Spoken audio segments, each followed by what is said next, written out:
My story began really in January 2010 when I got in touch with a clinic in Athens regarding some IVF treatment because the problem I had was that I wasn't ovulating.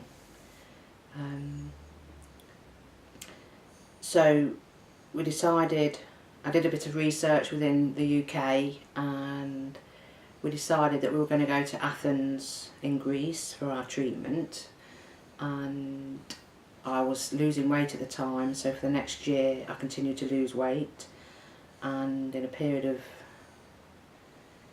11 months I'd lost 6 stone, so I'd done really well. So we decided to go to Athens at the end of May in 2011.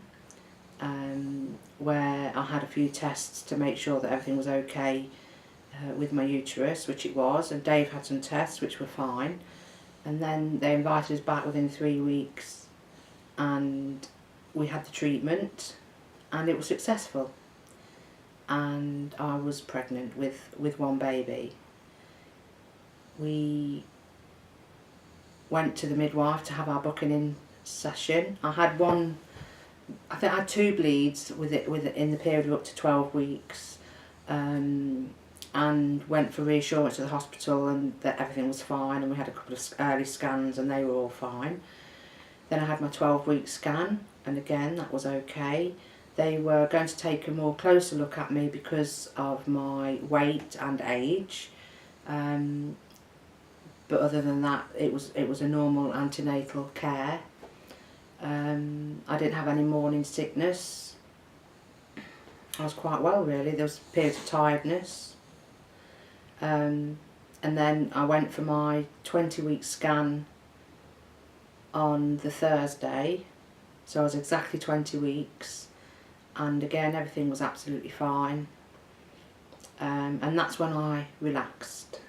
I didn't know, I know more now, but I didn't know a lot about pregnancy and what things that can go wrong, other than it's usually up to the 20-week mark where things can tend to be wrong, either a miscarriage beforehand or something being spotted at the 20-week scan.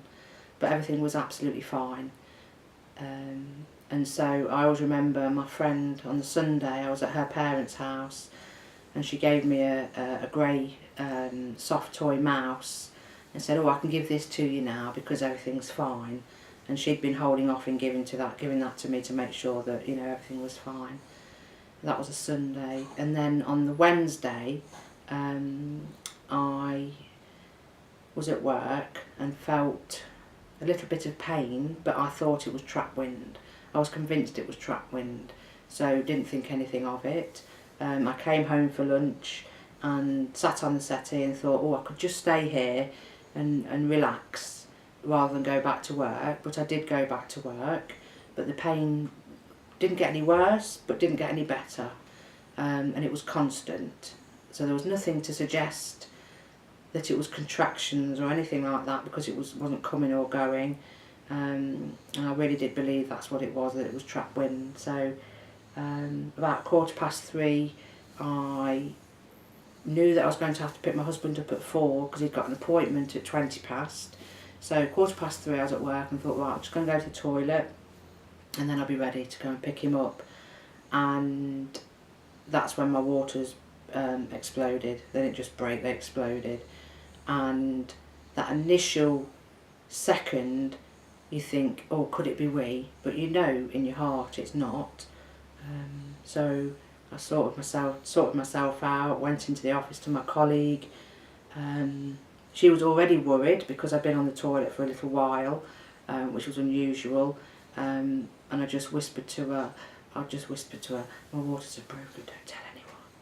And I don't know why I said I don't tell anyone, but I just did. And I got in the car myself and drove to pick my husband up from work. I'd already phoned him to tell him what was happening. And while we're in the car, while I drove to the hospital, he phoned ahead to tell them that we were coming. We parked the car, we walked up to the maternity, and all the time I was still losing water at this stage. just in a state of shock really, not really believing that it was happening. So I was a day off being 21 weeks. We got into the hospital. They told us to go straight up to the assessment bit. We went up there, midwife met us. She handed me 2 pads and I sort of snapped her and said, well, they're what, useless, I'm sodden. So she got the short end of the straw really. And then I lay on the bed. I took my wet clothes off and lay on the bed.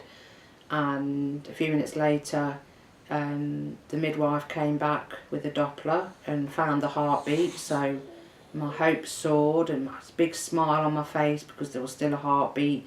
So I thought everything was going to be absolutely fine.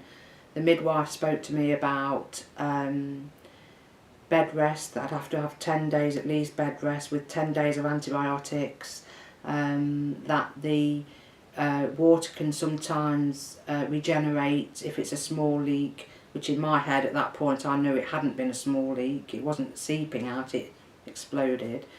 But still my hopes were really raised. My friend then arrived with some clothes for me because we thought, you know, we'd be staying in. And then her and my husband went off to get some bits and bobs from the hospital shop when the registrar came to see me, and she brought a speculum in and wanted to look at my cervix.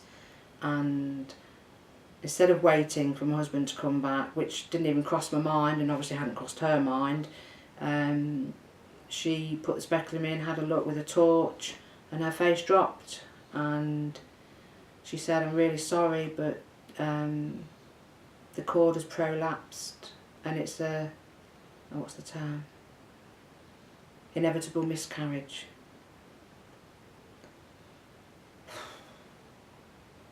Which is where my whole world ended.